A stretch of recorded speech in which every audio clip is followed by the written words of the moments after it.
វប្បធម៌រលត់ជាតិរលាយវប្បធម៌ពុនរីជាតិកាំងតកានកាលណាវប្បធម៌រលត់ប្រពៃណីជាតិខ្មែរយើងគឺនឹងបាត់បង់មានតែមនុស្សបណ្ដឹងថាជនជាតិអីពិតប្រកបតលតែវប្បធម៌នឹងរុងរឿងដូច្នេះបានជាតិយើងនឹងថាត់ថេរជ័យកាលនៅលើពិភពលោកនេះទៅបានហើយពុទ្ធសាសនានេះដែលអាចថាត់ថេរជ័យកាលនៅលើពិភពលោកយើងនេះបានវាមានរឿងមួយគឺការកសាងដែលលោកហៅថាគេសម្លឹងទៅលើវត្ថុ6យ៉ាងដើម្បីឲ្យសាសនានេះស្ថិតនៅបានគឺត្រូវថែរក្សាវត្ថុ6យ៉ាងវត្ថុ6យ៉ាងនោះទី1ហៅថាពុទ្ធសាសនដ្ឋានគឺទីកន្លែងសម្រាប់សាសនាមានន័យថាមានដីវត្តបើសិនជាសាសនាអត់មានទីតាំងទេមានតែនៅក្នុងជំនឿនៅក្នុងចិត្តរបស់មនុស្សតែមនុស្សនឹងស្លាប់ទៅយកទៅតាមបាត់អ្នកក្រោយអត់មានអីផោះតាងសោះម្ល៉េះហើយទី1ពុទ្ធសាសនដ្ឋានត្រូវមានទីដីសម្រាប់សាសនាទី2ពុទ្ធសាសនវត្ថុត្រូវមានវត្ថុនៅក្នុងដីនឹងវត្ថុនៅក្នុងដីនេះមានកុដិមានសាលាមានព្រះវិហារមានខ្លោងទ្វារមានរបងវត្តមានរូបបដិមាមានបត្រៃបីដកវត្ថុផ្សេងដែលជាតំណាងឲ្យពុទ្ធសាសនាចឹងបើមានតែដីអត់មានវត្ថុអីសោះមិនដឹងថាដីអីបើអញ្ចឹងតលតែមានកុដិសាលាព្រះវិហារសំណង់អីទៅគេក៏លេចមើលឃើញថាអូរចនាបថនេះវត្តតើអញ្ចឹងទី2ពុទ្ធសាសនវត្ថុទី3ពុទ្ធសាសនិកជនឬហៅថាពុទ្ធសាសនបុគ្គលតលតែមានមនុស្សបើមានតែដីធ្វើតែលបងពាត់ចិត្តអត់មានមនុស្សនៅក្នុងហ្នឹងមិនដឹងថាដីស្អីគេម្ល៉េះហើយតលតែមានអ្នកជឿអ្នកកាន់អ្នកគ្រប់គ្រងគឺមានទាំងប្រសង់ទាំងប្រសក់នឹងឯងរីឯទី4ពុទ្ធសាសនបដិបត្តិតលតែមានអ្នកបដិបត្តិមានអ្នកបដិបត្តិហ្នឹងគឺមានអ្នកសំដែងដើរតួមានប្រសង់អ្នកចូលបួសមានលោកយាយលោកតាអ្នកគ្រប់គ្រងរក្សាសិល5ចាំសិល8មានអាចារ្យអ្នកដឹកនាំកម្មវិធីមានគណៈកម្មការអ្នកដឹកនាំក្នុងការសាងសង់ដូច្នេះបើអត់មានរចនាសម្ព័ន្ធអញ្ចឹងទេក៏វត្តមិនអាចស្ថិតថេរនៅបានដែរតលតែមានអ្នកគោរពបប្រតិបត្តិឯទី5គឺមានពុទ្ធសាសនធម៌គឺការសិក្សារៀនសូត្រឱវាទពុទ្ធសាសនាដូចជាការគ្រោងទុកគឺការកសាងសាលាពុទ្ធិកសិក្សាឲ្យប្រសង់កូនខ្មែររៀនសូត្រចេះដឹងពុទ្ធវចនៈហើយក៏បានសម្ដែងផ្សព្វផ្សាយចែកចាយដល់ញោមញាតិទាំងអស់ឲ្យចេះធម៌អាចារ្យក៏នាំយាយតារៀនសូត្រធម៌នមស្ការបរតនត្រ័យអីហោហែចេះវេចេះដាចេះឧទ្ទិសម្ល៉េះហើយតលតែសិក្សារៀនសូត្រពធបើកសាងតែវត្តមិនបានសិក្សារៀនសូត្រពធទេក៏សាសនាមិនស្ថិតថេរជ័យកាលនៅដែរឯទី6ពុទ្ធសាសនវិធីត្រូវថែរក្សាវិធីរបស់សាសនាទាំងអស់វិធីរបស់សាសនានោះមានដូចជាចូលឆ្នាំដូចជាភ្ជុំបិណ្ឌបន់កថាន់បន់ផ្កាវេដាកោជុកបួសនាគមៀកបូជាវិសាខបូជាចូលវសាចេញវសាជាដើមហើយបើសិនជាយើងជាពុទ្ធសាសនិកជនក៏ប៉ុន្តែដល់ថ្ងៃវិសាខបូជាយើងអត់ដឹងថាកម្មវិធីស្អីផងខាងរដ្ឋអំណាចគេឲ្យឈប់សម្រាកផ្អាកការងារការសិក្សានៅសាលាក៏គេឲ្យឈប់ទាំងគ្រូទាំងសិស្សដើម្បីឲ្យទៅបំពេញកាតព្វកិច្ចបុណ្យរបស់ប្រពៃណីខ្លួនហើយយើងគ្រាន់តែឈប់ប៉ុន្តែអត់បានទៅធ្វើបុណ្យអត់បានទៅវត្តហើយស្រាប់តែលឺកិច្ចមេក្រូពីវត្តមកឆ្ងល់ទៀតហើយចុះវត្តនឹងធ្វើស្អីសូត្រអាឡេហ្នឹង កាន់អតសញ្ញាណប័ណ្ណថាដាក់ថា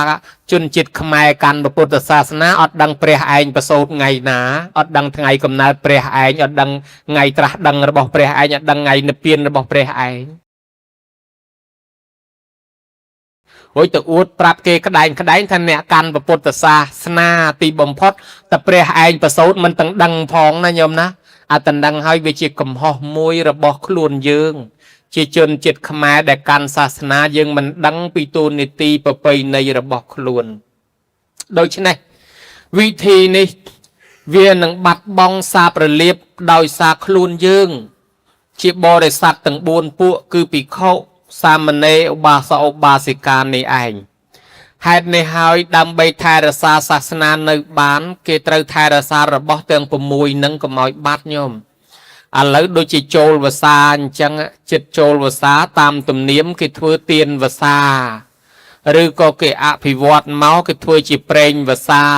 មានពូលមានខ្សែភ្លើងម៉ាស៊ីនភ្លើងប្រេងជំនួសទានក៏បាន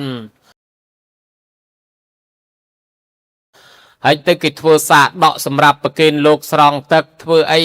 ដល់ថ្ងៃចូលវសាយាយតាក៏មិនមកថ្ងៃចេញវសាក៏មិនមកអានឹងហើយមានតវត្តទៅវាអត់មានសាសនាយូរទៅបាត់បង់ព្រះពុទ្ធលោកសម្ដែងថាសាសនានេះអាចថិតថេរជេរកាលនៅបានដោយសារបរិស័ទទាំង4ពួកពីសម័យដើមគឺភិក្ខុភិក្ខុនីឧបាសកឧបាសិកាសម័យថ្មីអត់មានភិក្ខុនីទេមានតែភិក្ខុសាមណេរហើយឧបាសកឧបាសិកាអ្នកទាំង4នេះហើយជាអ្នកថែរក្សាសាសនានេះឲ្យគង់វង្សឲ្យថិតថេរជេរកាលតទៅមុខទៀតបានមានន័យថាប្រសង់ពឹងប្រសក់ប្រសក់ពឹងប្រសង់ឥឡូវរចនាសម្ព័ន្ធវត្តអារាមដែលយើងបានកសាងឡើងនេះក្រោមការដឹកនាំរបស់ព្រះចៅអធិការអាចារ្យគណៈកម្មការរួមគ្នាមិនមែនធ្វើឡើងកើតតែមួយអង្គឯងនោះទេពីសម័យដើមភិក្ខុសង្ឃបួសហើយអត់ទាន់មានវត្តសម័យពពុទ្ធមិនទាន់មានវត្តលោកបួសហើយនៅក្នុងព្រៃឧសៀនវេលវ័នត្រូវបានគេប្រគេនថ្វាយព្រះអង្គឲ្យគង់នៅក៏មិនទាន់មានវត្តពេលនោះឯងរាជកហសេដ្ឋីបានឃើញភិក្ខុសង្ឃគង់នៅក្នុងព្រៃគ្មានវត្តសោះក៏សាកសួរថាដេចគុណម្ចាស់សឹងនៅកន្លែងណាសម្រាប់នៅកន្លែងណាអាត្មានៅព្រៃនេះអាត្មានៅដើមឈើនោះអាត្មានៅដើមឈើនេះរាជកហសេដ្ឋីនឹកថាអូអញ្ចឹងប្រគុណម្ចាស់នៅក្នុងព្រៃអញ្ចឹងក្រោមដើមឈើអញ្ចឹងចុះបើមេឃភ្លៀងមេឃអលឹមមេឃខ្យល់អីធ្វើម៉េចទៅតាមដំណើរនឹងអញ្ចឹងទៅ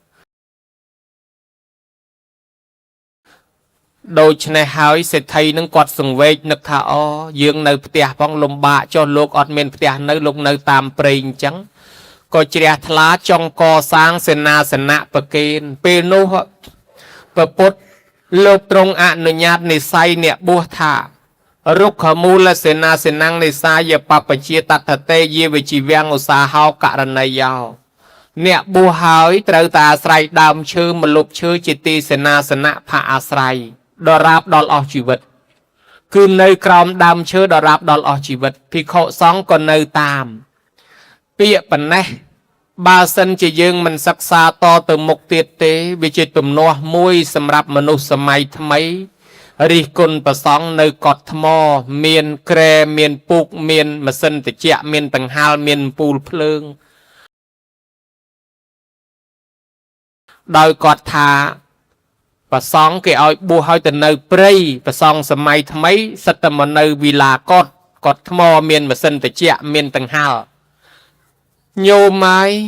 និស័យរបស់ភិក្ខុសង្ឃអ្នកបួសហ្នឹងណាបើសិនជាញោមអត់និស័យទេញោមកុំបាច់ចំណែនអញ្ជើញមកបួសមកអាត្មារម៉ាស៊ីនត្រជាក់របន្ទប់ថ្មឲ្យនៅអត់បានទេដាក់ម៉ាស៊ីនត្រជាក់ដាក់ដង្ហាលដាក់អីយ៉ាងម៉េចក៏ដោយតែអត់មាននិស័យមកបួសនេះគឺនៅមិនកើតនៅតែ3ខែវេទនាធ្លាប់បបួលមកបួសញយហ្នឹងញោមអ្នកដែលចំណែនអញ្ចឹងមិននៅអត់កើតសុខចិត្តត្រឡប់ទៅវិញទេបតតចង់យកមុខយកមាត់ជាមួយព្រះទៅសនំពរព្រះអង្គហើយឲ្យអ្នកបួសនឹងកុំឲ្យឆាន់សាច់ទាំងអស់អង្គហើយឲ្យអ្នកបួសនឹងកុំឲ្យនៅកត់ឲ្យនៅតែក្នុងព្រៃរហូតទៅបានប្រពុតហាមថាមិនបានទេទេវទត្ត តាមអាជាស្រ័យចុះអ្នកណាចង់ឆាន់អីឆាន់ទៅតមតសាច់10មុខដែលព្រះអង្គហាមទេហើយកុំឲ្យមានរង្គៀសអាចឆាន់ចុះរីឯការស្នាក់នៅអ្នកណាមានចេតនាចង់ទៅនៅព្រៃទៅនៅភ្នំក៏ទៅចុះអ្នកណានៅកត់ក៏នៅចុះបានព្រះអង្គអនុញ្ញាតអតរេកលៀប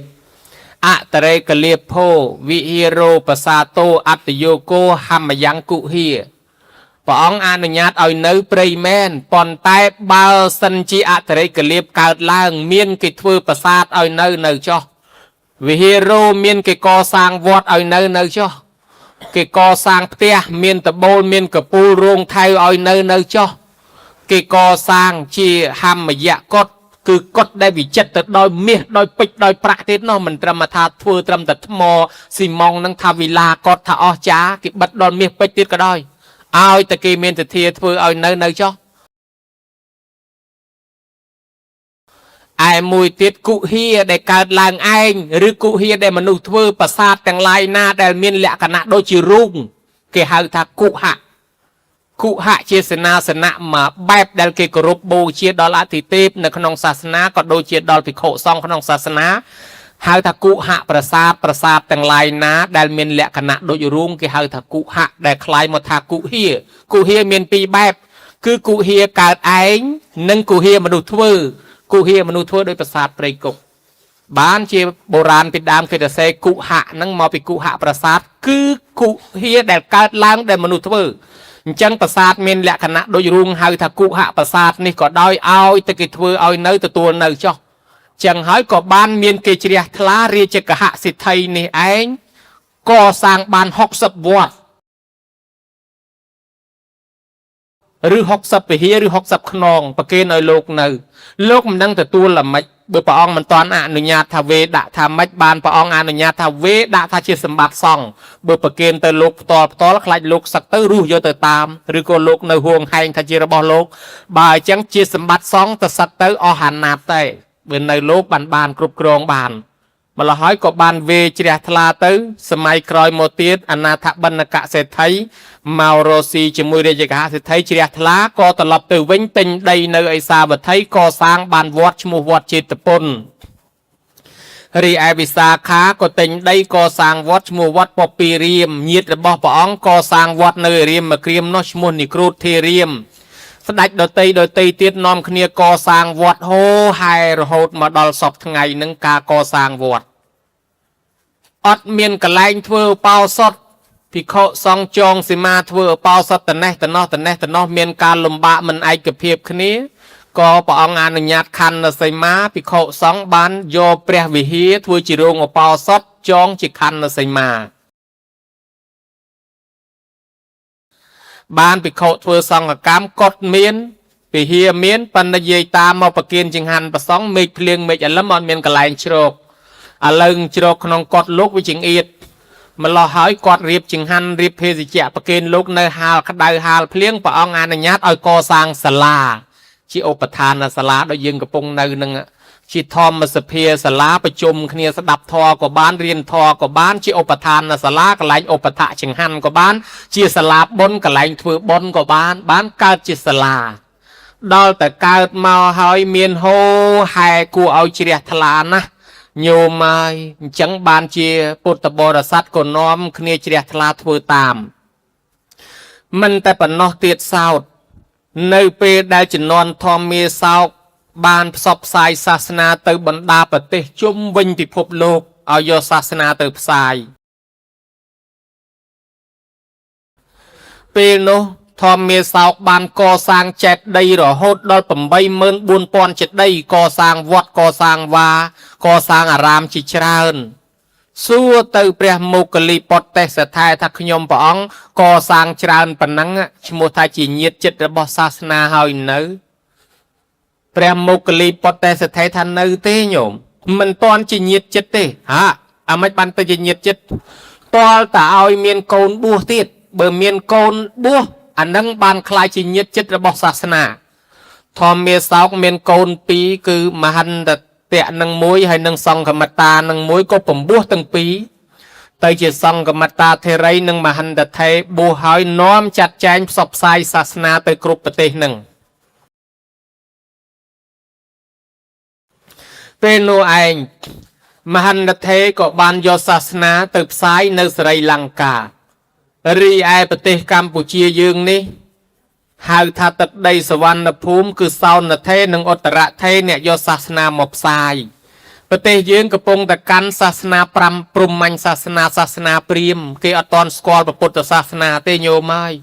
ក្មេងនឹងមាត់សមុទ្រប្រមាណថ្ងៃនឹងលងទឹកស្លាប់រហូត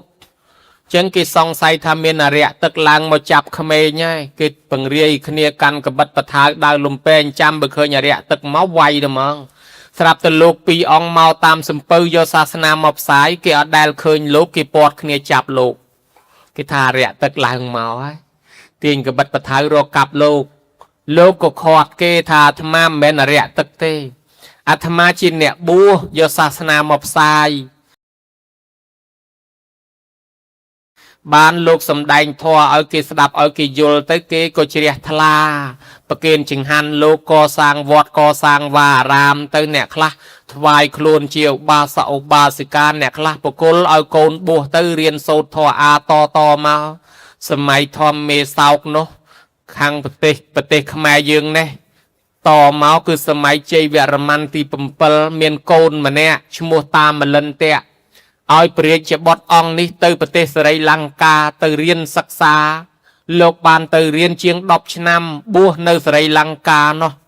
หายเตอกอดจำลองไอกษาทออาได้ยืงโซดรอละไงนึงตั้งปีเตะเปะเสาสวาคาเตานโมตสะไอโฮไฮนะปลายเวปลายสมสัลปลายไอนานังลูกกอดโยมายมาซับไซศาสนาในประเทศยืงรอโหตัวละซับไงนึงไอปุตสะกราชก็ลองเตอมาปอนปรามรอยฮอกปไตรใบดอกปางมาดอยใจดอนโจลสระขมายเตียน cái đất màu phùm mía sọc pang màu sọc dương sạch dương nôm khi chìm long tục đạ pinh bật tê màu sầm mai si sờ vặt nô đom nâng say hà nụ còn nôm khi bộ prai bật trái bậy đọ nụ chai sọc sai bậc cao chỉ crom chìm nôm bật trái bậy đọ prom tiếng ắt thạ cắt tha nôm khi sờ xe riêng sâu màu sol đàn mà tô sọc ngày ní cái pan đã đòi xa sầm mai bay năm phẩm bay khai mà phơi ngày កើតសង្គ្រាមទៅគេផ្សឹកលោកអស់ទៅវត្តអារាមគេធ្វើទ្រង់ជ្រូកគេវាយខ្ទេចខ្ទីបាត់បងអម្លោះហើយពេលស្រុកបានសន្តិភាពបានឯករាជ្យត្រឡប់មកវិញមកយើងបាត់ប្រសងបាត់ធនធានបាត់របស់របរក្នុងវត្តទើបនឹងសម័យថ្មីយើងនាំគ្នាកសាងជាបដើមកទល់ថ្ងៃនឹងវិញ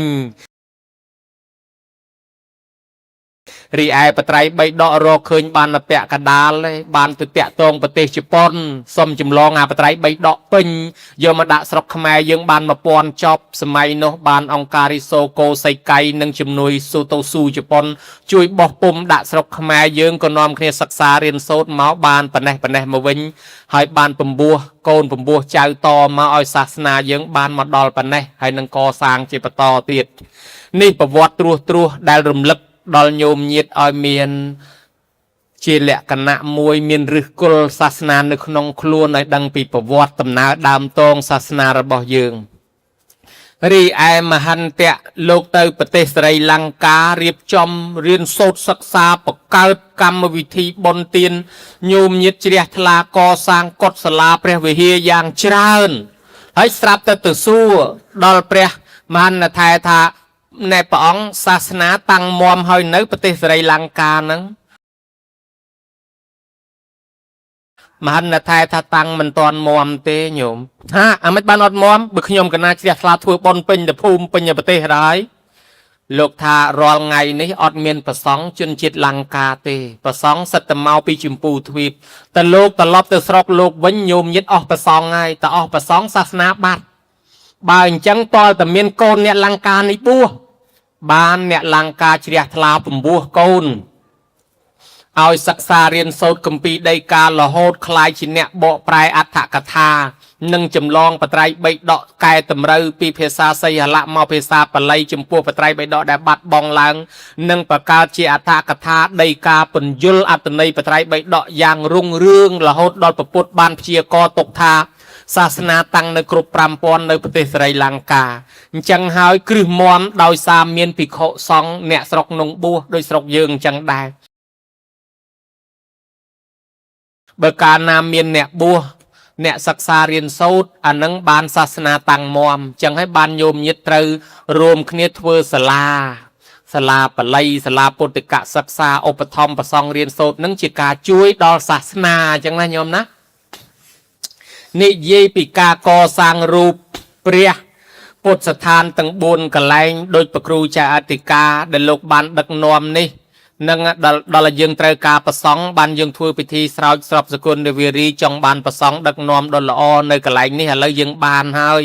យើងនិយាយពីសមិទ្ធផលលទ្ធផលដែលលោកដឹកនាំឲ្យយើងធ្វើការកសាងពុទ្ធស្ថាននេះកាលពីព្រះអង្គគង់នៅមាននិទានថាចេះតែមានពុទ្ធបរិស័ទនឹងមករកថ្វាយអង្គមព្រះអង្គអត់ជួបហើយក៏មាននិទានមួយថាមានព្រះរាជាឆ្លាក់រូបក្លឹមច័ន្ទតំណាងព្រះអង្គប៉ុន្តែរូបក្លឹមច័ន្ទនោះរកមិនឃើញទេក៏បាត់ភ័ស្តុតាងទៅសម័យក្រោយមកទៀតពេលដែលគេចង់មកថ្វាយអង្គមព្រះអង្គមិនជួបព្រះអង្គក៏ប្រាប់ព្រះអានន្ទថាឲ្យដាំដើមពោធិ៍មួយដើមទៅឲ្យរកដើមពោធិព្រឹកពីពូជកន្លែងព្រះអង្គត្រាស់ដឹងនឹងយកមកដាំមួយដើមព្រះមោគលានក៏ទៅយកពូជពីនងមកព្រះសិរីបុត្រក៏នាំគ្នារៀបចំដាំព្រះប្រសេនតិកោសលស្ដេចប្រសេនតិកោសលអនាថបណ្ឌកសិទ្ធិក៏នាំគ្នាជួយដាំជួយធ្វើកិច្ចការងារនឹងទុកឲ្យព្រះអានន្ទអ្នកថែស្រោចទឹក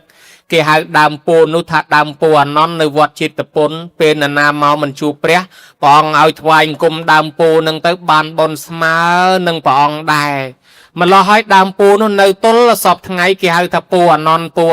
យកពូជពីកន្លែងព្រះអង្គបានត្រាស់ដឹងមកដាំទុកនៅទល់ដល់សពថ្ងៃទោះបីជាព្រះអង្គព្រះនិព្វានបាត់ទៅហើយដើមពោធិ៍កន្លែងព្រះអង្គត្រាស់ដឹងនោះស្លាប់កើតឡើង4តំណមែនប៉ុន្តែដើមពោធិ៍កន្លែងអានន្ទដាំនេះអត់បានបាត់ទៅណានៅរហូត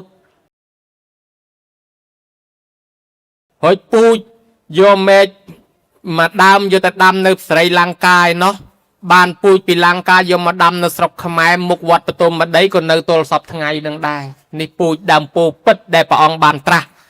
ប៉ុន្តែយើងទៅប្រទេសឥណ្ឌាប្រទេសនេប៉ាល់ប្រទេសលង្កាតម្រង់ជួរគ្នាទៅថ្វាយអង្គមតម្រង់ជួរគ្នាចាក់ទឹកឃើញស្លឹកតែមួយស្លឹកក៏នាំគ្នាទៅរើសយកមកថ្វាយអង្គមដែរប៉ុន្តែដើមពោធិ៍ស្រុកយើងឯណាពូជដូចគ្នាយើងអត់ថ្វាយអង្គមអីទេស្រួលបាញ់នោមដាក់ផងក៏មិនដឹងដែរម្ល៉េះហើយការអប់រំការផ្ដល់នៅចំណេះដឹងដល់ក្មេងចំនួនក្រោយគឺនៅមានការខ្វះខាតដោយសារអ្នកចេះដឹងចំនួនមុនស្លាប់អស់ទៅយើងអត់ដឹងប្រវត្តិរឿងរ៉ាវអស់ហ្នឹងតាមពិតទៅយើងទៅកន្លែងព្រះអង្គត្រាស់ដឹងយើងគោរពណាស់ដើមពោធិ៍នោះប៉ុន្តែធាតុពិតមែនតែនស្លាប់កើតគេដាំឡើង4តំណហើយអាពូជសុទ្ធដែលព្រះអង្គត្រាស់ដឹងតម្រងនោះនៅទល់សពថ្ងៃអត់ទាន់បាត់ទៅណាទេមិនត្រឹមតែប៉ុណ្ណោះព្រះអង្គអនុញ្ញាតថាពេលភិក្ខុសង្ឃមានសេចក្តីសង្វេគពិចារណាថាព្រះអង្គដាក់អាយុសង្ខារចិត្តនឹងបរិនិព្វានហើយក៏មានសេចក្តីក្រៀមក្រំកើតទុក្ខព្រះពុទ្ធក៏សួរថាអ្នកទាំងឡាយកំពុងតែគិតថាអំណះអត់ពីតថាគតទៅអ្នកទាំងឡាយគ្មានគ្រូបាអាចារ្យណាបង្ហាត់បង្រៀនព្រានបដៅអ្នកទេមែនទេភិក្ខុទាំងឡាយពោលថាដូច្នោះមែនហើយព្រះអង្គខ្ញុំព្រះអង្គនឹកថាអត់ពីព្រះអង្គទៅមិនមានគ្រូបាអាចារ្យណាជាអ្នកបង្ហាត់បង្រៀនព្រានបដៅតទៅមុខទៀតទេព្រះអង្គហើយបានព្រះពុទ្ធថាមិនដូច្នោះទេអ្នកទាំងឡាយតថាគតនៅតថាគតតែមួយអង្គឯងជាគ្រូបាអាចារ្យរបស់អ្នកអត់ពីតថាគតទៅគឺព្រះធម៌ដែលព្រះអង្គសម្ដែងទាំង84000នឹងជាគ្រូរបស់អ្នកហើយអ្នកនាំគ្នាគោរពបដិបត្តិទៅយកភិក្ខុសង្ឃថេរៈណាជាធំគោរពបដិបត្តិលោកទៅអ្នកនឹងមានគ្រូ84000គ្រូសម្រាប់គោរពបដិបត្តិបានព្រះអង្គអនុញ្ញាតបច្ចេកដីសម្រាប់គោរពថ្វាយបង្គំនោះព្រះធាតុរបស់ព្រះអង្គដែលចាត់ចែងទៅគ្រប់ទិសទីកន្លែងនេះអ្នកណាគោរពទៅបានបុណ្យដូចព្រះអង្គគង់នៅបដិមាចៈពោធិរុក្ខាចៈបដិមាទាំងឡាយជាពិសេសរូបចម្លាក់ដែលគេធ្វើតំណាងពុទ្ធនិងបច្ចេកដីគឺកន្លែងព្រះអង្គប្រសូតមួយកន្លែងព្រះអង្គត្រាស់ដឹងមួយកន្លែងព្រះអង្គសម្ដែងធម្មចក្រគឺកន្លែងព្រះអង្គព្រះនិព្វានមួយទៀត ទាំង4យ៉ាងនេះជាដើមអ្នកណាទៅគោរពទៅថ្វាយអង្គមបានបន់ដូចថ្វាយអង្គមពេលព្រះអង្គគង់នៅអញ្ចឹងណាញោមបានបន់ផ្ទាល់ម្លោះហើយព្រមទាំងពពោតិព្រឹកក្តីព្រះចេតដីក្តីព្រះសារីរិកធាតុក្តីព្រះធម៌ក្តីយើងគោរពថ្វាយអង្គមបានបន់ដូចព្រះអង្គគង់នៅដែរអញ្ចឹងបានជាព្រះអង្គប្រនិព្វានទៅបាត់ហើយអ្នកខ្លះក៏គេនាំគ្នាទៅគោរពទៅថ្វាយអង្គមដល់ប្រទេសឥណ្ឌាប៉ុន្តែទៅទាំងគេទាំងអាត្មាក៏ទៅដែរត្រឡប់មកវិញថតបានតែព្រះស៊ីម៉ង់ព្រះថ្មព្រះស្ពាន់នេះព្រះមែនតែននិព្វានបាត់ហើយអញ្ចឹងទៅដល់សពថ្ងៃមានតែដុំថ្មមានតែព្រះថ្មព្រះស៊ីម៉ង់ព្រះស្ពាន់ព្រះគំនូព្រះមែនតែននិព្វានបាត់ហើយប៉ុន្តែយើងគិតឃើញថាបើគង់តែទៅដល់នងថ្វាយអង្គមចុះបបដិមាដូចគ្នាដែលព្រះអង្គអនុញ្ញាតនោះមិនមែនតែទីកន្លែងនងទេទីកន្លែងណាក៏ដោយបើព្រះអង្គអនុញ្ញាតថាបបដិមានេះថ្វាយអង្គមឲ្យតែចិត្តជ្រះថ្លាបានបនដូចព្រះអង្គគង់នៅដែរបានជាព្រះគ្រូចាអធិការលោកធ្វើនៅនេះតែហ្មងកសាងនៅនេះតែហ្មងអញ្ចឹងញោមញាតិមិនចាំបាច់ចំណាយពេលទៅដល់ប្រទេសឥណ្ឌាក៏ញោមញាតិអាចថ្វាយអង្គមនៅទីនេះបានបនដែរព្រះទាំងអស់ហ្នឹងណាញោមណាអញ្ចឹងទេកសាងហ្នឹងជំនួសទៅឥណ្ឌាហើយមិនហាមញោមញាតិទេបើញោមញាតិបានទៅក៏ពិសេសប៉ុន្តែបើអ្នកមិនបានទៅមកថ្វាយអង្គមត្រឹមហ្នឹងក៏ឈ្មោះថាបានបនដូចគ្នាពីព្រោះជាតំណាងបដិមាដូចគ្នាទេទៅដល់ឥណ្ឌាក៏តែថ្មដូចតែគ្នាដែរចឹងហើយបានព្រះអង្គសម្ដែងថាបបដិមាហ្នឹងណានាថ្វាយអង្គមដោយចិត្តជ្រះថ្លាបានបនដូចព្រះអង្គគង់នៅដែរបានមានការកសាងហ្នឹងព្រះអង្គប្រនិព្វានទៅ400ឆ្នាំមកបានមានកសាងពុទ្ធរូបនេះឡើងដោយសារបបាទកនិស្កៈនិងអស្វខោសៈជាទីប្រឹក្សាចាប់ផ្ដើមកសាងឡើងនៅនគរបត្តលិបុត្រមិនទាន់មានអភិសេកទៀតដល់តែព្រះអង្គប្រនិព្វានទៅអាយុកាល500ឆ្នាំ100ឆ្នាំក្រោយមកទៀតនឹងបានបង្កើតកម្មវិធីអភិសេកព្រះនេះឡើងជំនាន់មិលិននិងនេកសេននាំគ្នាអភិសេកព្រះឡើងបង្កើតកម្មវិធីអភិសេកព្រះដែលយើងនាំគ្នាយកមកអភិសេករាល់ថ្ងៃនេះយកលំនាំតាមមិលិននិងនេកសេនដែលយកលំនាំពេលព្រះអង្គត្រាស់ដឹងឡើងមានពួកមាពួកអីមកផ្ចាញ់ព្រះអង្គនោះណាហើយចឹងទៅព្រះអង្គក៏បានតស៊ូយកជ័យជំនះឈ្នះមានោះយើងឃើញព្រឹត្តិការណ៍អស្ចារ្យកក្រើករំពើកញាប់ញ័រអំពីការចូលរួមនៃទេវតាស្រែកជ័យខុសក្នុងពេលព្រះអង្គឈ្នះមានោះវាអស្ចារ្យខ្លាំងណាស់វាក៏ក្រើករំពើកញាប់ញ័រអស់ក្រឡាមហាប្រតិពីមានផ្កាធ្លាក់ពីលើមេឃមានតន្ត្រីឮពីលើមេឃមកមានទាំងណែទេវតាឲ្យពរសពសាធុការភ្លេងតហឹងអើងកងបញ្ញាកាសម្លោះហើយបានជាយើងយកលំនាំតាមមានភ្លេងផងមានប្រោះទឹកផងមានបាច់ផ្កាផងមានស្រែកជាយខុសផងយកលំនាំតាមកលៈទេសៈពេលដែលព្រះអង្គត្រាស់ដឹងនោះឯងក៏យកមកធ្វើជាកម្មវិធីអភិសេកទល់សពថ្ងៃនេះជំនាន់នោះគេស្រែកជាយខុស4ដងឯណោះដោយម្ដងតំណាងឲ្យនាគម្ដងតំណាងឲ្យគ្រុឌម្ដងតំណាងឲ្យទេពតាម្ដងតំណាងឲ្យព្រំ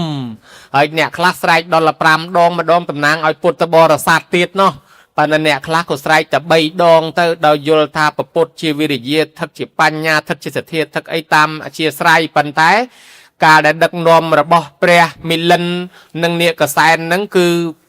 សូត្រស្រែកជ័យខុសដល់ចំនួន4ដងក៏យើងយកពិធីអភិសេកនឹងមកធ្វើទៅអភិបបតសេចធាតនុបច្ច័យគេប្រែថាប្រោសព្រំស្រោចស្រពលើកតម្កើងតម្លើងយោះតម្លើងស័កឥឡូវញោមញាតបានកសាងរូបព្រះទាំងអស់ហ្នឹងឈ្មោះថាញោមដូចយាងព្រះអង្គមកគង់នៅទីនេះដើម្បីឲ្យសេចក្តីសុខចម្រើនដល់ប្រជាជនដើម្បីប្រោសដល់ប្រជាជនអ្នកណាចូលរួមកសាងព្រះនេះនឹងបានបន់ជារៀងរាល់ថ្ងៃដោយសារគេមកគោរពគេមកថ្វាយអង្គមយើងអ្នកម្ចាស់ព្រះនឹងបានបន់រហូតអញ្ចឹងហើយបានគេថាយើងឆ្លងនេះឆ្លងឲ្យផុតពីអញឆ្លងឲ្យផុតពីកំណាញ់ឲ្យផុតពីមច្ឆរិយៈឲ្យផុតពីរបស់យើងដាក់ជារបស់វត្តជាសម្បត្តិសាសនា នេះឧត្តមថានាំងបតថាបេតិជាតារោឆ្លងចេញឲ្យផុតពីកន្លែងអាក្រក់ទៅកាន់កន្លែងល្អគឺឆ្លងឲ្យផុតពីបាបទៅកាន់បុណ្យឆ្លងឲ្យចេញឲ្យផុតពីអញពីកំណាញ់ពីមច្ឆរិយៈមកកាន់បុណ្យអញ្ចឹងធ្វើជាបុណ្យឲ្យឈប់ជារបស់យើង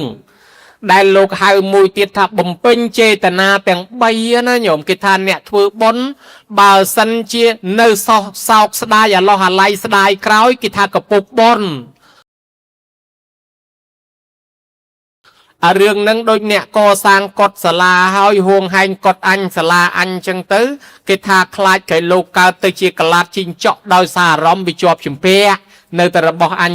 ដូចអ្នកជីកស្រះជីកដូងហើយមិនហ៊ានឲ្យគេប្រើនៅតែស្រះអញនៅតែដូងអញស្រាប់តែស្លាប់ទៅចាប់កំណើតជាសត្វកែបមាត់កវែបដេកមាត់ស្រះហ្នឹងអ្នកខ្លះដើមពូឲ្យនៅតែដើមពូអញមិនចង់ឲ្យគេប្រើក៏កើតទៅជារាជសីនៅក្រោមដើមពូហ្នឹងអ្នកខ្លះមានកូនឲ្យមិនធ្វើពិធីបកក់កូនមិនធ្វើពិធីដើម3កូនអាកូនល្អលែងមកកើតជាមួយអ្នកខ្លះទៀតរៀនមានចំណេះចេះដឹងពីគ្រូណាមកឲ្យបំបត្តិគុណគ្រូនោះអ្នកនោះក៏លែងរៀនអីចេះរឿងរ៉ាវនេះមាននៅក្នុងគម្ពីរសត្រាចម្លងបុណ្យនិងពងសាវតាវត្តបណ្ណយដែលជានិទានរបស់សកទេវរាជនិទានប្រាប់បរោះម្នាក់ដែលផ្លឹកដែលដេកលក់ទៅណាយមបាលចាប់យកទៅឲ្យយមរាជហ្នឹងយកទៅមិនឲ្យយមរាជយកទៅឲ្យប្រអិននិទានរឿងនឹងប្រាប់ថាអ្នកឯងធ្វើបន់ឆ្លងអញ្ចឹងត្រូវហើយកុំឲ្យយើងនៅអាឡោះអាល័យរបស់អញបានគេថាអ្នកបន់ណាញោមគេធ្វើបន់ឆ្លងហ្នឹងគេឆ្លងបំពេញចេតនាទាំង3ឲ្យដល់ព្រមអ្នកធ្វើទានទី1គេហៅថាពពេវទាននេះសុមណោហោតិមុននឹងកសាងមុននឹងធ្វើយើងត្រេកអរជ្រះថ្លាមាសាទី2តាក់ទាំងចិត្តតាំងភាសាទេអាកំពុងធ្វើនឹងយើងជ្រះថ្លាមាសាទៀតទី3តាត់ថ្វាអត្ថមណោហោទេឥឡូវធ្វើរួចហើយកសាងរួចហើយកុំឲ្យស្ដាយក្រោយមកជ្រះថ្លាមាសាទៀតអានឹងហើយគេហៅថាឆ្លងគេហៅបបចេតនាមួយមុញ្ញនចេតនាមួយអបរាប្រចេតនាមួយដូច្នេះក៏បានញោមអ្នកណាមកថ្វាយអង្គមព្រះយើងពេលព្រឹកយើងបានបន់ព្រឹកអ្នកណាមកថ្វាយអង្គមព្រះយើងពេលល្ងាចយើងបានបន់ល្ងាចយើងនៅឯផ្ទះសោះយើងត្រេកអររំភើបអង្គុយនឹកឃើញថាអញបានកសាងនៅវត្តរកាជួអញបានកសាងព្រះអញបានកសាងលបងអញបានកសាងផ្លូវថ្នល់គ្រាន់តែនឹកត្រេកអរពេលណាបានបន់ពេលនោះដោយពពុទ្ធថាបានបន់ទាំងយប់បានបន់ទាំងថ្ងៃគឺការកសាងថាវរៈវត្ថុទាំងនេះញោមហើយរីឯអ្នកស្ដាយក្រោយវិញឧបមាថាចូលកសាងរួចហើយអង្គុយឆ្លោះគ្នាជាមួយប្តីប្រពន្ធអញថាកុំឲ្យចូលច្រើនពេកមិនជឿឥឡូវឃើញទេកាលពីមុននៅក្រលំបាកមានគ្រួសារយើងឯងទៅវត្តហ្នឹងញឹកញាប់លោករស់រាយណាស់ដល់តែឥឡូវលោកស្គាល់គេសិតតែឯកឧត្តមលោកជំទាវលោកលែងស្គាល់ឯងតែហ្មងឯងទៅលែងទទួលឯងតែហ្មងអូទៅវត្តគេកាប់ទឹកដូងទទួលទៅលោកនោះតាំងពីស្គាល់អ្នកធំទៅលែងស្គាល់ឯងតែហ្មងឯងមិនជឿខ្ញុំគេដែរបើថាកុំចូលលោកច្រើនពេកទៅទុកលុយទិញឡានបាត់ជិះបាត់បើមិនជឿខ្ញុំបន្ទោសគ្នាប្តីប្រពន្ធដល់តែស្ដាយក្រោយស្ដាយលុយទៅគេថាអ្នកស្ដាយក្រោយហ្នឹងច្រើននៅកពុបបនកពុបមិនចេះដោយអពតកៈសេដ្ឋីជាសេដ្ឋីមានទ្រព្យប៉ុន្តែអត់មានកូនទេហើយរិះថាមអត់ហ៊ានប្រើអីទេស្លឹកថ្នោតតាំងយូរចាស់ពាក់ស្បែកជើងចាស់ខោអាវកាចាស់បាយចុងកនឹងទឹកជ្រក់រិះថាមស្រាប់តែស្លាប់ចោលទ្រព្យនឹងបានទៅលើកណ្ដាប់ដៃរត់ទាំងអស់ព្រះអានន្ទទទួលសួរហ្មងព្រះអង្គហើយព្រះអង្គហើយអពតកៈសេដ្ឋីនឹងជាសេដ្ឋីមានទ្រព្យសម្បត្តិដែរប៉ុន្តែអត់មានកូនទេអូយឥឡូវហ្នឹងរិះថាមអត់ហ៊ានចាយវាយស្លាប់បាត់ហើយទ្រព្យសម្បត្តិបានទៅលើដៃរត់ទាំងអស់ខ្ញុំព្រះអង្គចង់សួរថាគាត់ធ្វើអីបានកើតជាសេដ្ឋីរួចបានជាសេដ្ឋីហើយហេតុអីបានអត់បានចាយទ្រព្យអញ្ចឹងបានព្រះអង្គថានឹងហើយអានន្ទមកពីធ្វើបន់ខ្វះអង្គទី3គឺស្ដាយក្រោយ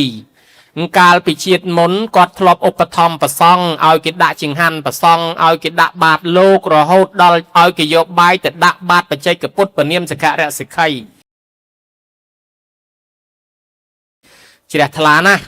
សម័យក្រោយមកទៀតគាត់អសទ្ធាវាមិនសមយកបាយឲ្យលោកអស់នឹងឆាន់សោះមិនដែលមកជួយធ្វើការអញឯម្ដងផងបានតែចង្ហាន់ទៅវត្តអស់មិនដែលមកជួយស្ទុងមកជួយដកអញផងមិនដែលមកជួយច្រូតអញផងបើទុកបាយឲ្យកម្មករអញស៊ីវិញមានកម្លាំងធ្វើការឲ្យអញ ក្រណប៉ុណ្ណេះស្ដាយក្រោយអញ្ចឹងបានជាគាត់បានកើតជាសេដ្ឋីដោយសារគាត់ធ្លាប់ដាក់បាតលោកក៏ប៉ុន្តែគាត់អត់បានចាយទ្រព្យនឹងទេដោយសារគាត់ស្ដាយក្រោយអញ្ចឹងគាត់ត្រូវស្លាប់ចោលទ្រព្យនឹងទៅទេញោមមើលឃើញដែរចឹងបានមានមនុស្សយើងអ្នកខ្លះណាញោមកសាងផ្ទះធំហើយស្លាប់ទិញឡានហើយស្លាប់ទិញម៉ូតូហើយស្លាប់មកពីធ្វើបន់ខ្វះអង្គទី3តែនឹងហើយបានជាយើងមកធ្វើបន់ឆ្លងនឹងបំពេញអាអង្គទី3នឹងកុំឲ្យវាខ្វះណាញោមណាកុំឲ្យស្ដាយក្រោយមួយទៀតគេថាបញ្ញញ្ជេពុរិសោពុយិសោកច្ចរាថា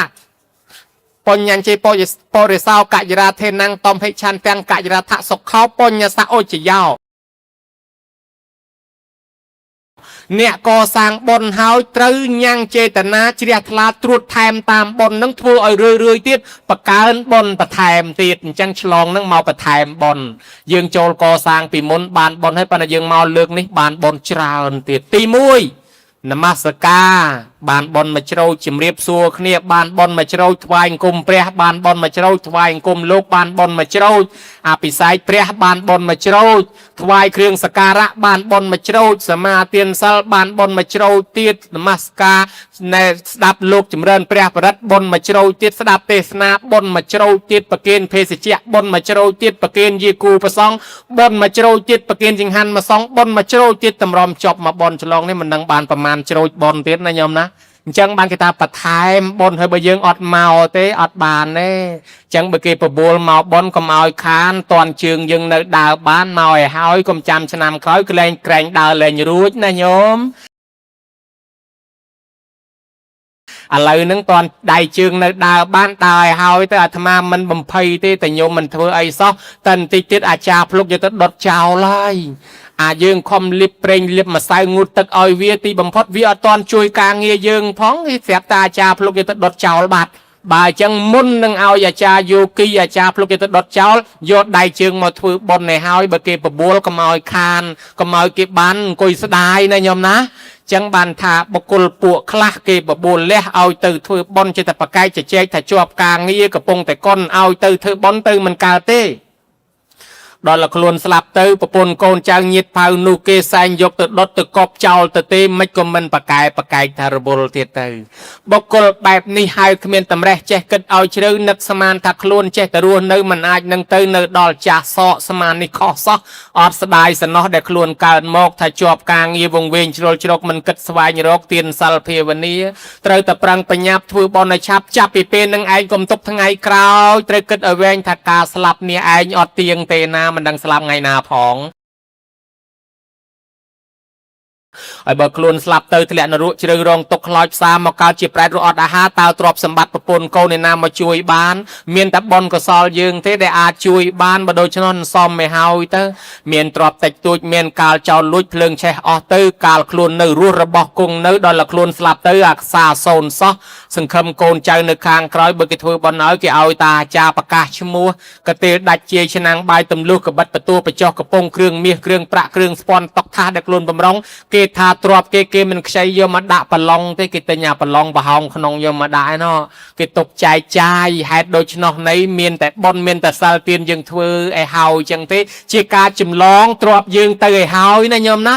ចម្លងដូចនន្តយាឧបាសកអញ្ចឹងណានន្តយាឧបាសកមកធ្វើបុណ្យឧបត្ថម្ភសាសនាឧបត្ថម្ភប្រសង់រហូតដល់កសាងសាលាថ្វាយព្រះទៀតណោវាមានផុសចាំមិនឋានសួគ៌ឯណោមកលៀនទៅឃើញវិមាននឹងក៏សួរទេវតាថានឹងបោះណាគេថានឹងបោះនន្តយៈអីមនុស្សមិនទាន់ស្លាប់ផងថាមិនទាន់ស្លាប់ក៏ដោយវិមានវាផុសចាំមុនខ្ញុំក៏នៅចាំបង្រើគាត់ដែរតែបន្តិចទៀតគាត់មកកើតនៅនឹងខ្ញុំបង្រើគាត់ហើយមកលៀនយករឿងនឹងមកសួរព្រះបានដឹងរឿងថា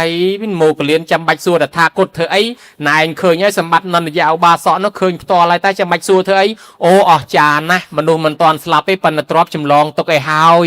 និយាយពីប្រពន្ធគាត់មិនដែលជ្រះថ្លានឹងប្តីធ្វើបុណ្យទេញោមហើយទីបំផុតឆ្លោះគ្នាលែងគ្នាដោយសាររឿងធ្វើបុណ្យហ្នឹងណាហើយគេសម្រួលឲ្យបានគ្នាហើយឲ្យធ្វើសិលមិនធ្វើឲ្យធ្វើទានមិនធ្វើដល់តែប្តីស្លាប់ទៅប្រពន្ធឈរជេរលោកហ្មងលោកមកបិណ្ឌបាតមិនឲ្យចូលផ្ទះឈរជេរទៅរុះសាលានោះយកមកវិញទៀតស្រាប់តែប្តីទៅកើតឋានសួគ៌ប្រពន្ធស្លាប់ទៅនរកទល់សពថ្ងៃបែកគ្នាទៅញោមមើលឃើញដែរចឹងបានថា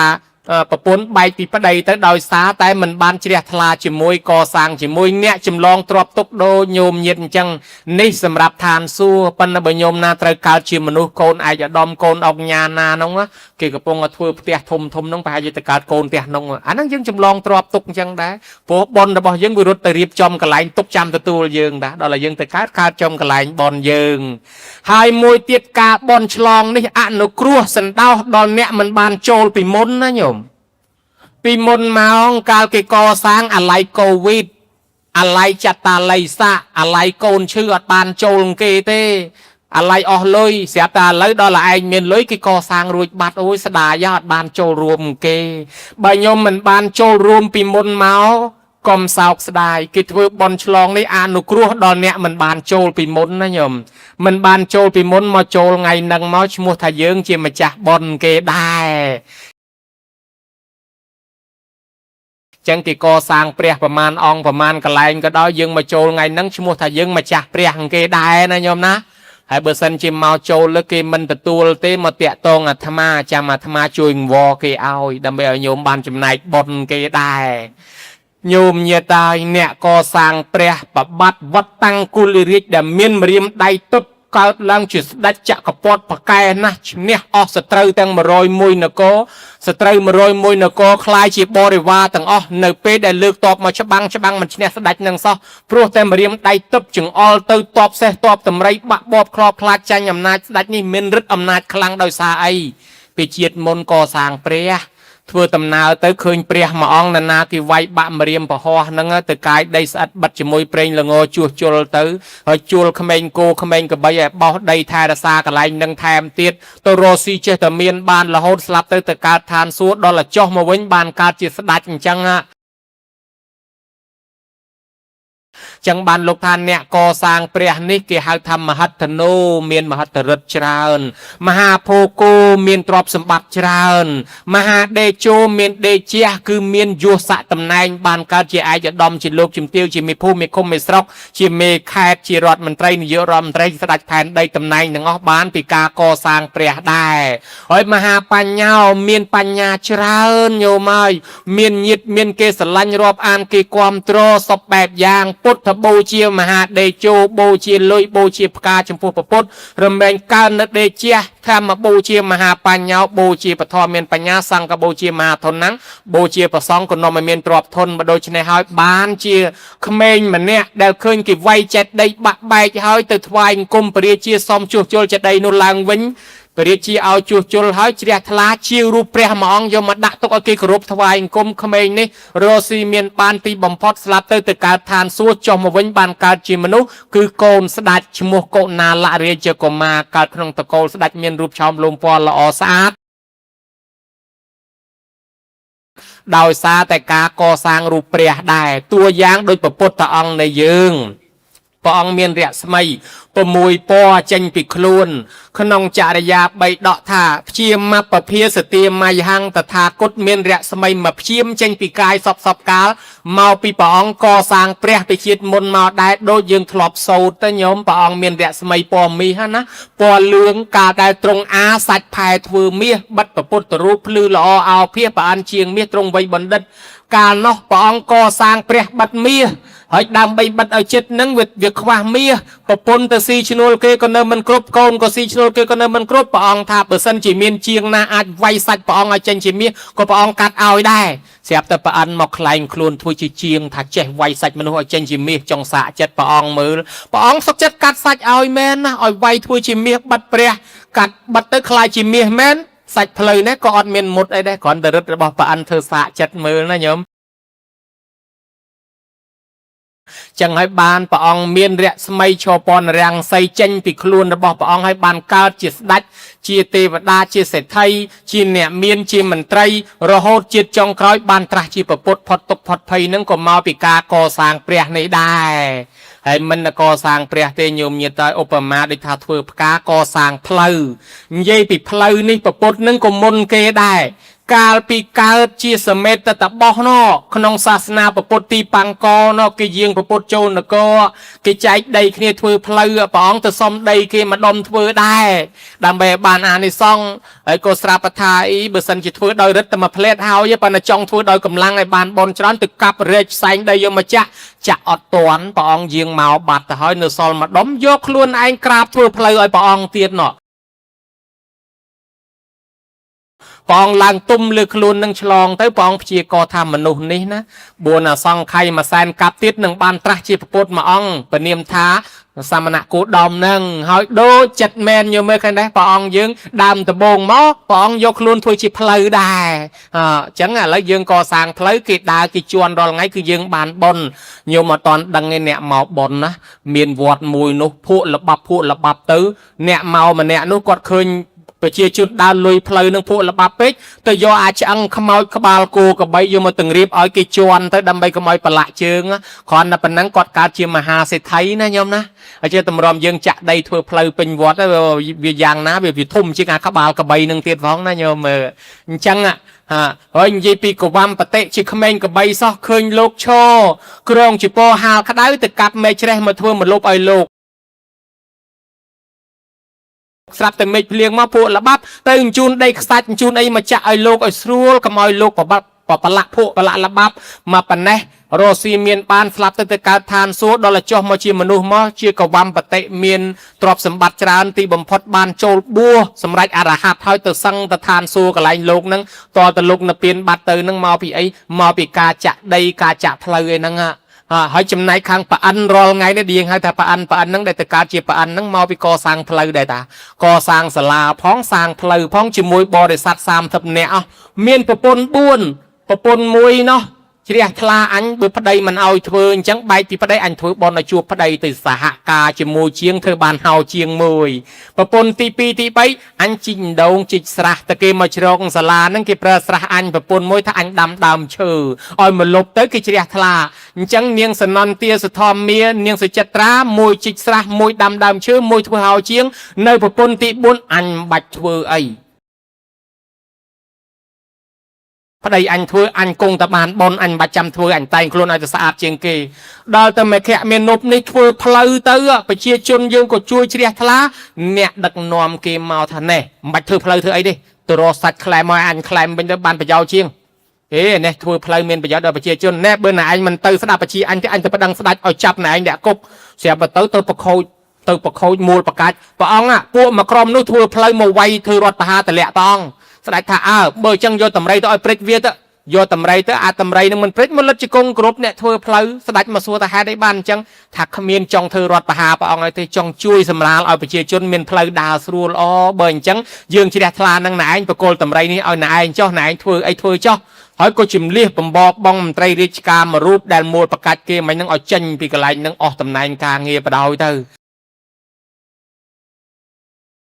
ហើយចឹងទៅឯនោះធ្វើផ្លូវបានហើយរួចស្រេចបាច់ស្លាប់ទៅកើតឋានសួគ៌ជាប្រអិនពួកបរិវារទៅកើតជាទេវបុត្រជាមួយទាំងអស់ប្រពន្ធទាំង3ទៅកើតជាមួយបាត់ប្រពន្ធមួយគេអត់ធ្វើអីសោះទៅកើតជាកុកញីគឺនាងសុជាតាញោមមើលឃើញដែរប្រពន្ធទាំង3គេទៅកើតជួបប្តីឯងទៅកើតជាកុកញីហើយចឹងញោមចង់ទៅកុកញីដែរអត់អត់ទេបើអញ្ចឹងគេធ្វើអញ្ចឹងបានបនបានអានិសង្សណាគេដើរជន់គេទុំហ្នឹងឲ្យធ្វើឲ្យយើងបានបនបានផ្ទះធំទំនំខ្ពស់បានកន្លែងល្អការកសាងពុទ្ធិកសិក្សាឲ្យគេសិក្សាឲ្យគេរៀនសូត្រឲ្យគេមានចំណេះដឹងធម្មទានឈ្នះអស់ទានទាំងពួងញោមឲ្យគេគ្រប់មុខឲ្យគេមានទ្រព្យសម្បត្តិឲ្យគេคล้ายជាឋានៈធំឲ្យគេមានយសស័ក្តិឲ្យគេបានឋានសួគ៌ឲ្យគេបាននិព្វានឲ្យគេមានចំណេះហើយឲ្យរបៀបម៉េចគេទៅធ្វើការបានការងារធំមកពីគេរៀនចេះគេប្រឡងជាប់រៀនសាលាណារៀនសាលាញោមញោមអ្នកហើយគេទៅរកស៊ីខ្លាយជាអ្នកមានជាសេដ្ឋីដោយសារគេមានចំណេះដឹងរៀនពីសាលាណាមករៀនពីសាលាញោមអញ្ចឹងទ្រព្យសម្បត្តិហ្នឹងក៏ញោមអ្នកឲ្យគេបានទៅឋានសួគ៌ទៅនិព្វានដោយសាររៀនចេញពីសាលាញោមដែរអញ្ចឹងអ្នកកសាងសាលាឈ្មោះថាជាធម្មទានផ្ដល់ចំណេះដឹងឲ្យគេធ្វើឲ្យយើងសបោចំណេះសបោទ្រព្យសម្បត្តិបានគ្រប់បែបយ៉ាងទាំងអស់ណាញោមណា